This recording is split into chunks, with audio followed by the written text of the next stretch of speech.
మోడీ గారు ఆయన గవర్నమెంట్ లకు వచ్చినాడు మన దేశంలో క్రూడ్ ఆయిల్ దొరకదు. క్రూడ్ ఆయిల్ బ్యారెల్ ధర $100. ఇవాళ ఎంత తెలుసా? $84. $16 తగ్గింది. క్రూడ్ ఆయిల్ ధర తగ్గితే పెట్రోల్ ధర, డీజిల్ ధర తగ్గాలనా పెరగాలనా? తగ్గాలి. న్యాచురల్ లాజిక్ అయితే తగ్గాలి.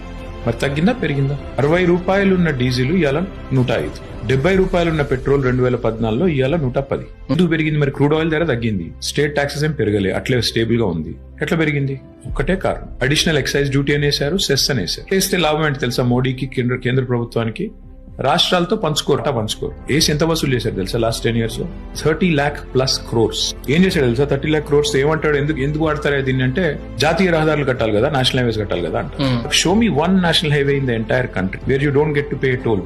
ఇప్పుడు నేను హైదరాబాద్ నుంచి సిరిసిల్ల పోవాలంటే నాకు 2 రూట్లు. ఒకటి కామారెడ్డి మీదకి వెళ్ళిపోవాలి, లేదంటే ఇంకోటి సిద్దిపేట మీదకి వెళ్ళిపోవాలి. కామారెడ్డి మీదకి వెళ్ళిపోతే నేను పోయి రావడానికి, హైదరాబాద్ నుంచి పోయి మళ్ళీ నా కాన్స్టిట్యూన్సీకి తిరిగి రావడానికి నేను కట్టాల్సింది ₹360 టోల్. సిద్దిపేట మీదకి వెళ్ళిపోతే ₹150 కట్టాలి. మరి నేను ఒక దిక్కు పెట్రోల్ డీజిల్ మీద సెస్ వేస్తేవి, అందులో వసూలు చేయబడుతుంది, అందులో రాష్ట్రాలకు వాటా ఇయ్యవు, నువ్వే పెట్టుకున్నావు. మరి ఇక్కడ నన్ను ఇక్కడ ఎందుకు గడిపిస్తున్నావు అంటే సమాధానం రాదు. ఏం చేసింది తెలుసా? దీని నుంచి 30 లక్షల కోట్లకెళ్ళి 14.5 లక్షల కోట్ల బడా కార్పొరేట్ల లోన్ వేవర్ చేసినోడు నరేంద్ర మోడీ. నా బాధ ఎక్కడ అనిపిస్తుంది అంటే, నీలాంటి చదువుకున్న పిల్లలు కూడా ఫార్మ్ లోన్ వేవర్ చేస్తేనేమో దాన్ని క్వశ్చన్ చేస్తారు. 14.5 లక్షల కోట్ల రూపాయలు అదానీలు, అంబానీలు, టాటాలు, బిర్లాలు, ఇంకొకరు వాళ్ళ లోన్ వేవర్ చేస్తేనేమో అడిగిన